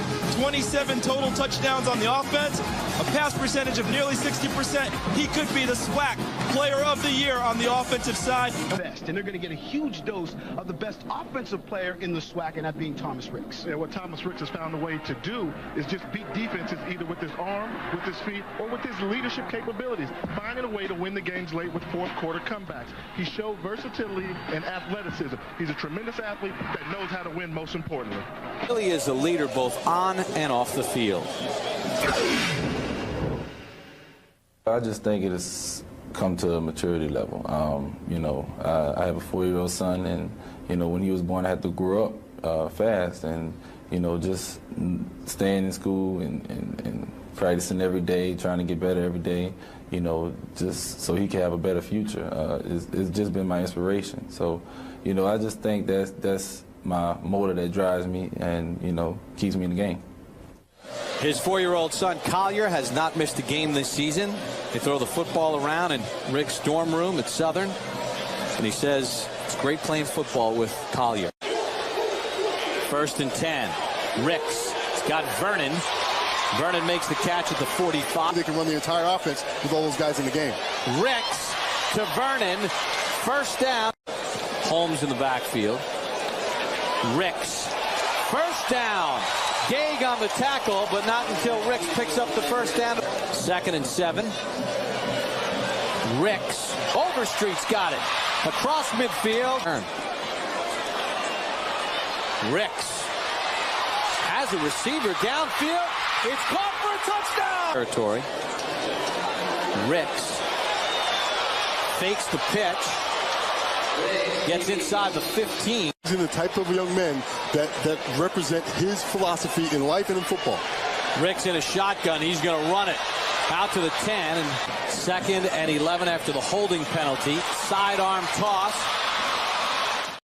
All right, good morning, everybody. It's the Jaguar Journal. Glad to have you guys with us, man. I am Perry White. As we keep the show going, want to welcome now to the show. He's no stranger, of course, my guy cooler than the other side of the pillow. Coach Carlos Funches, the head women's basketball coach at Southern University. Good morning, Coach. Good morning, Perry. How are you doing? I'm doing good, man. I like that energy right there. As I know it's game day, and it is hey, we getting things ready to rock and roll today.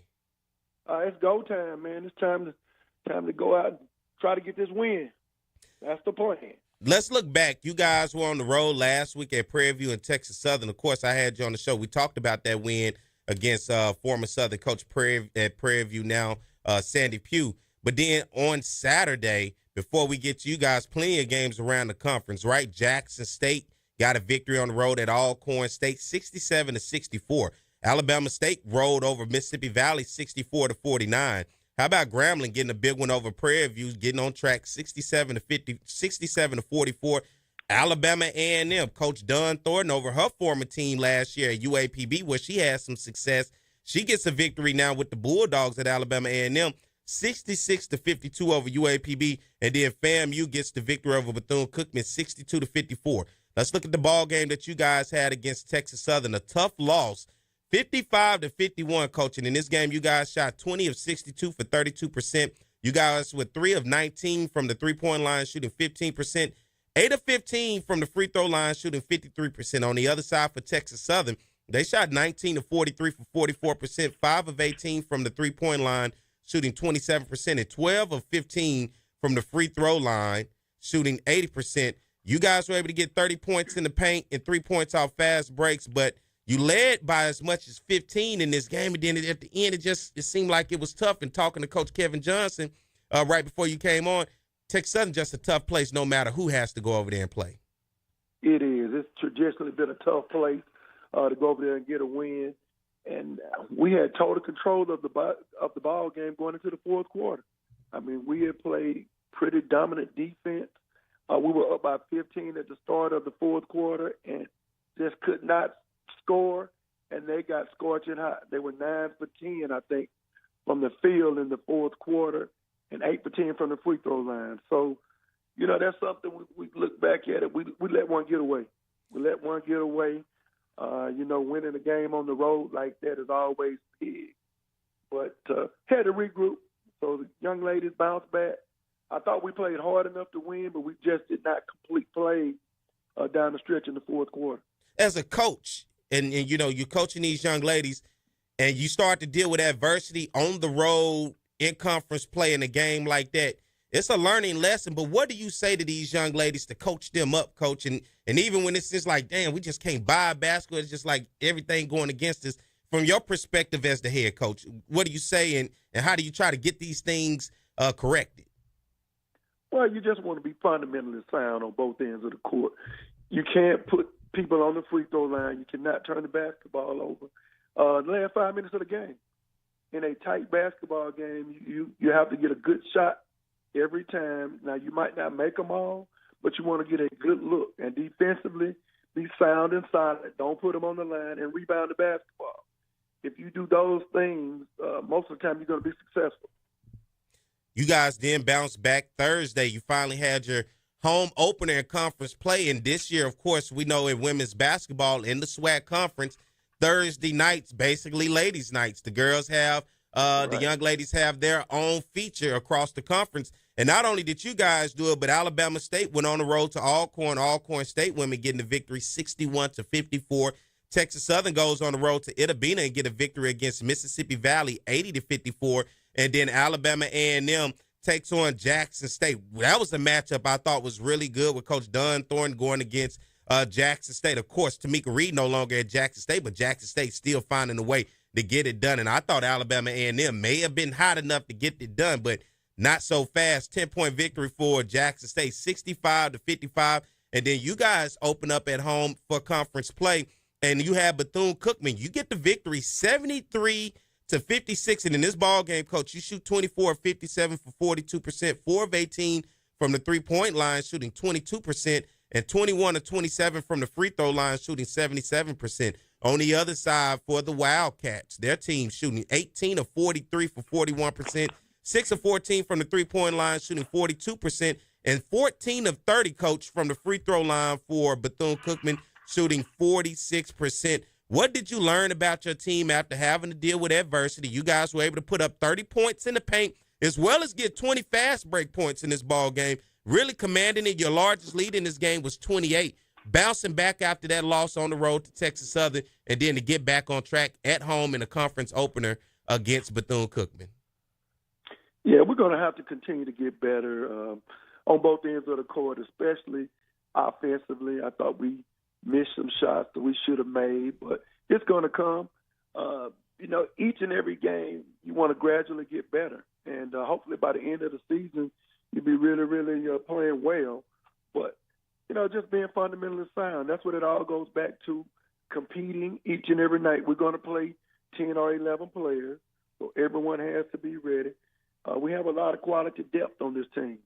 A lot of times when I sub somebody in, they do some things better than the starter does. So it's a team effort, and we're going to continue to strive to get better. Big game today against Florida A&M, and you look around the conference, Alabama State, Jackson State today, Alabama A&M and Alcorn State, Grambling and Bethune-Cookman, and then Valley takes on Prairie View. You guys taking on Florida A&M. Looking at the tape, scouting this team, man, what do you see about Florida A&M coming into Baton Rouge today? Well, they're going to be athletic. They have a lot of kids that can score the basketball. So we're going to have to be fundamentally sound. We can't put them on the line 30 times like you said we did with Bethune. We got to stop fouling, and we got to keep rebounding the basketball. And cut down on that transition point. They get a lot of points out of transition. So we're going to have to do a good job in transition deep. Coach, because you guys now have the Thursday game, and I got to ask you from your personal opinion, and honestly, your thoughts with the Thursday game, with you guys standing alone, playing by yourself. You've seen it for 2 weeks now, on the road last week at Prairie View, and then this week at Southern. Your thoughts on so far playing that Thursday game by yourself? Well, I thought that the energy was there. The crowd brought a lot of energy. We had the band here, so they did a great job, and Coach Banks and his staff did a good job promoting, especially with school being out. But it was a good game-type atmosphere. If it was up to you, do coaches have an input on this? Because I know you like to follow up with the guys' game. Do you guys have input as coaches here in this league on maybe after this season being able to evaluate this and maybe look at things differently? Yeah, I think this year the conference kind of made a decision on how they were going to do it, and then they're going to reevaluate it and see how everyone in the league likes it. So we'll see. This is the hand we've been dealt, so have to make the best out of it. Got to make the best out of it. I love it when I get the women's and the men's game back to back. That gives me a day. It feels eventful for me. But nonetheless, you know me, I'm gonna support you guys. I'll be there today to watch you guys, and for everybody else out there in the capital city area around Baton Rouge and the surrounding area, Coach, that you want to come out and support you guys against FAMU today. What is your message to the Jaguar Nation out there? Well, you're going to see some quality basketball on both sides, men and women. Both teams, we're going to compete, and we're going to represent Southern University well, you know, both on and off the court. We both men and women, we both have some quality players and quality people, you know, more so than anything. And they're going to be well coached, and they're going to play hard for the team. I like that, Coach, man, and I know you're going to have your young ladies ready. FAMU is the opponent today. You guys got the victory Thursday against Bethune-Cookman. You guys are currently sitting at 2-1 in conference play. You're tied right now with Alabama A&M, Alabama State, and then Grambling and Alcorn right there behind you guys at 1-1. So far, leading the way. FAMU 1-0 today, so you're trying to get them their first conference loss. And then you look at Texas Southern and Jackson State. Texas Southern 3-0, Jackson State 2-0. What about FAMU's coach, quickly before I let you go, Coach? Who is she? Coach Bridget Gordon. I mean, she does a great job. She's a former WNBA player, a superstar at University of Tennessee. I think she won a couple of national championships. But she does a quality job, and it's going to be a tough game. But you have to win your home game. So we got to hold serve here at home and hopefully get this victory. Hopefully get that victory, Coach. I'll be there supporting you guys. As Coach Kevin Johnson say, get in there, support, shake what your mama gave you, and give the refs hell. Should I give the refs hell today, Coach? Do it every time, every time. Boy, them coaches, y'all do not fool with them refs, huh? Oh, no, we don't play around. You know, we at home. We want the home call. You want the home call. Man, you know, it's great. I officiate high school football, so as much as I'm with you, I'm like, dang, that's what they be saying, give us hell, because they sure be giving me hell on Thursdays and Friday nights, Coach. Nah, the officials do the best job possible. You know, they want to call a fair game, so that's what we expect. But we're going to give them hell. At hell. home and on the road. We going to adhere to you. We're going to give them hell. We need that home cooking, baby. We need that today as we try to continue to move forward. Good luck to you guys, Coach, and everybody out there listening. That's the voice of Coach Carlos Funches, Southern University head women's basketball coach. He says, get in there and support as they take on Florida A&M today. It's going to be a big game, Coach. I'm looking forward to it. I wish you guys much success. You got it done Thursday against Bethune-Cookman. Now Florida A&M today. Tip-off at 2:30, so won't be too long from now. Once you get your breakfast and your coffee, then your lunch, it'll be time to rock and roll to head over to the F.G. Clark Activity Center, as we know it is the Mini Dome, and get ready to support Coach Funches and those young ladies. Coach, thank you for coming on this morning, man. Thank you, Perry. I appreciate it, and look forward to seeing you here this afternoon. I'm going to give them hell, Coach, for you. Thank you. That's right. All right, take care. Thank you again. All right. All right, man, let's get ready to take a break. We come back on the side. We get ready to close things out. You guys stay tuned. More of the Jaguar Journal.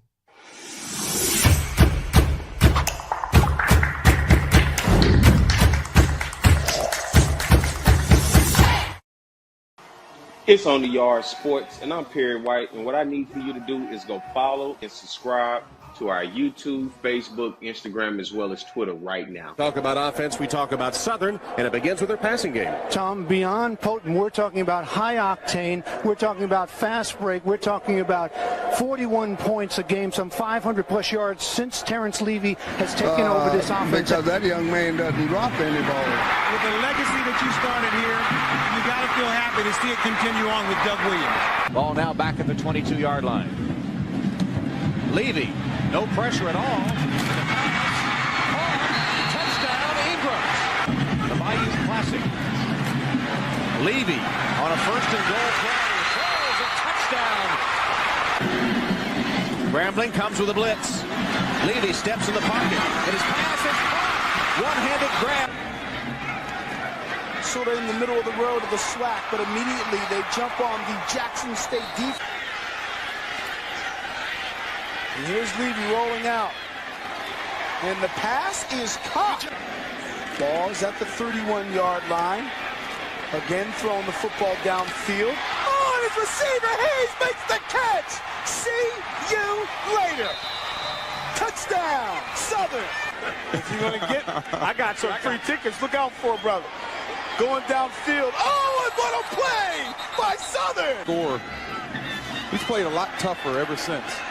And this is a free play for Southern. 2nd and 15. It's a free play. Levy completes his It's pass. a free play. Oh, and he's still up. It's a free play. Hayes is going to continue running inside the 10, the 5. Unbelievable, Michael Hayes. 3rd down. And 23 for a first. Levy over the middle. Nice pass that time. 2nd and 20. Levy doesn't have to get it all, but he's going to have to pick up some yards. Here he is throwing. Nice catch made.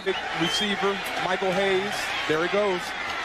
Hayes makes the catch. Hayes still on his feet. Hayes looking for blocking. Hayes trying to find a hole. Hayes is still on his feet. He alley-oops. He's inside the 15 and drawn out a foul.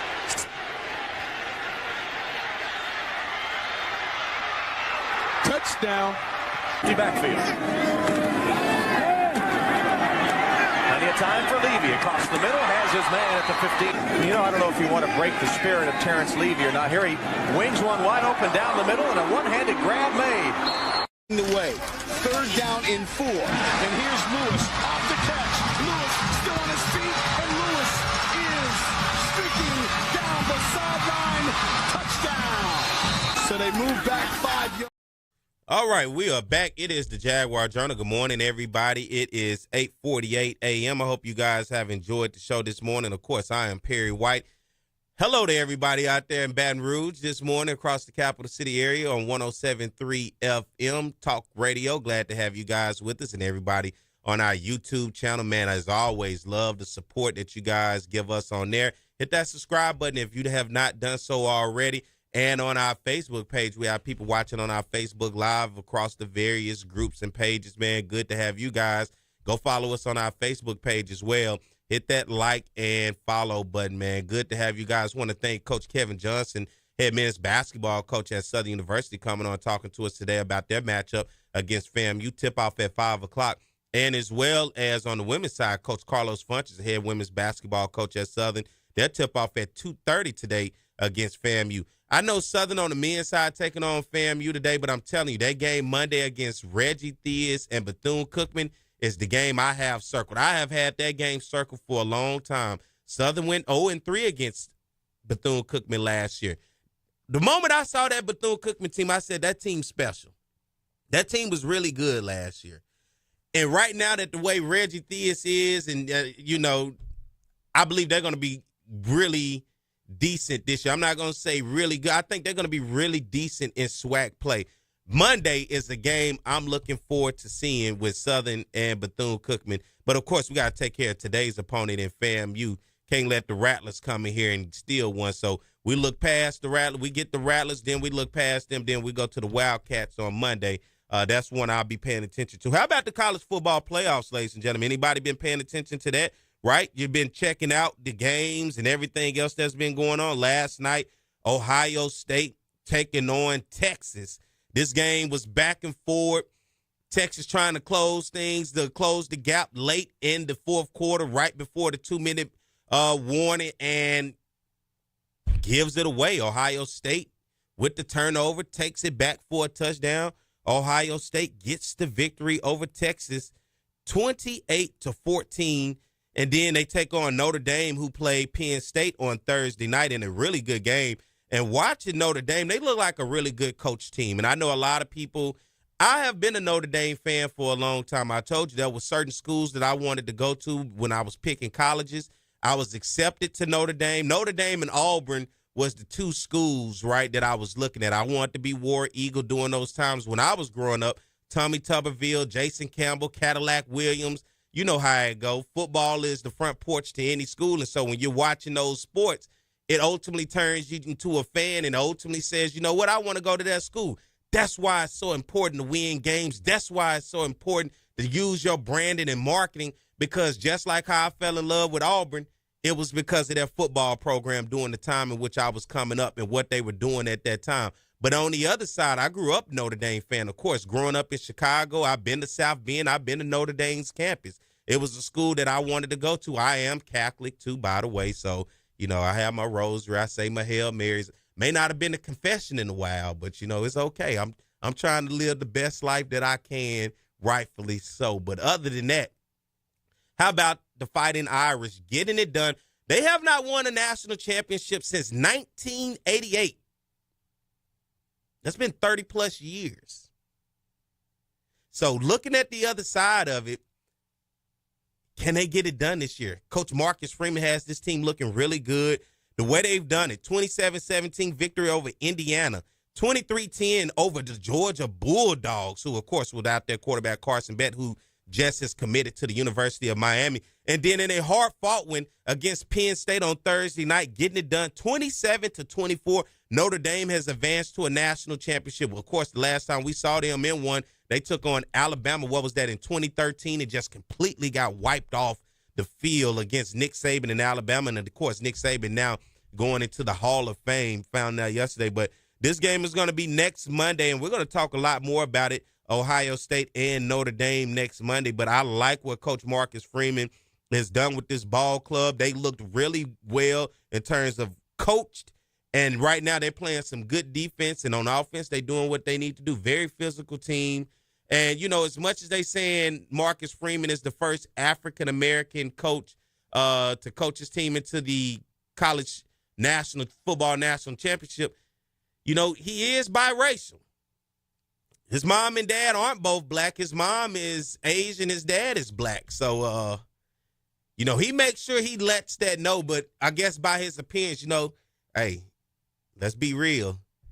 You mix our DNA with any other DNA, sometimes it's just, it come out strong, don't it? I mean, God, dog, you know, it kind of make you forget that you may be mixed with anybody else. And it's always in the hairline and the taper, right? You can tell by the hairline and the taper. So sometimes that can confuse you. You just say, man, he a light-skinned brother. But, you know, his mother is Asian descent. His father, of course, is a black man. So he has both. He's not all the way 100%, but still nonetheless, you know, you can tell by the hairline and the taper on the side. But it's pretty strong when you look at him. But congratulations to Coach Freeman, Marcus Freeman. And Notre Dame, as they'll be taking on Ohio State. Ohio State's defense, by the way, let's just say the veteran leadership that they have, I looked at it, a lot of fourth and fifth year guys on that defense, man. And then, of course, offensively, Chip Kelly calling plays, man. It seems like Ryan Day having to deal with all of the issues over the years of people ready to let him go at Ohio State, may be saving himself, and this may be the year he saves himself, because regardless of the fact he has not been able to beat Michigan, but the fact that he got the team in the national championship, I believe, is definitely making those Buckeye fans a lot happier than what they were before, losing to Michigan year in and year out. And then how about watching Michigan go to the national championship last year, and now here we go with Ohio State in it this year. No SEC teams. It's amazing what NIL will do and what it has done to college football. The SEC just does not have that same stranglehold. Texas was the last piece, and they fell apart with it last night. So now looking at Notre Dame, who is not even in the conference, Marcus Freeman, they wanted him gone back in September when he lost to Northern Illinois. Remember that game? No, you don't, because it was so damn long ago. Nobody remembers that game because they've won 13 straight games since then, and here they are headed to a national championship. So both teams, it's going to be an up-north battle between Indiana with Notre Dame and Ohio State right there over in Ohio. Nobody out the South. How about that? Nobody's out the South in the national championship. But other than that, when you look across, it is that hairline, right? That hairline that's telling you. When you see that lineup, that box square lineup with that taper, it give it away every time. Like, man, you know what? That's a black man. But Southern women tip off today at 2:30. Southern men tip off today at 5 o'clock. You guys be sure to get into the mini dome today, man. Go support the Jaguars. I will be there today watching the game, so I'm looking forward to that. Mike, what you doing today? You want to go to a basketball game, Mike? 2:30 and 5. Mike won't be able to make it, but it's okay, Mike. I'm not sure if the game, I'm pretty sure it's going to be streamed on GoJagSports.com. Now, you got to go over there and find out everything else because you know they're going to charge you and whatever else. But other than that, man, if you're here in the Baton Rouge capital city area, you want to watch some basketball today, I don't care if you white, black, Asian, or whatever the case may be, Hispanic, come on over to across that hump to the FG Clark Activity Center. We call it the Mini Dome when you go to Southern. So, man, glad to have you guys with us this morning. Of course, it's the Jaguar Journal. I'm Perry White. Hit that subscribe button, everybody, on our YouTube channel, and that like and follow button on our Facebook, and follow across all social medias. We're now on X, Instagram. We're on Spotify, as well as on Apple, man. And as always, man, I'll see you guys next week at the same time, the same place. As always, it's the Jaguar Journal. Have a good weekend.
What's going on, everybody? I am Perry White. I'm the host of the Jaguar Journal. I want to make sure that you guys tune in live each and every Saturday morning from 7 a.m. to 9 a.m. on 107.3 FM. We also have our affiliates in Alexandria, Louisiana, as well as down in New Orleans. And if you're not able to catch us on radio live, you can subscribe to our YouTube channel as well as follow us on Facebook. It's the Jaguar Journal.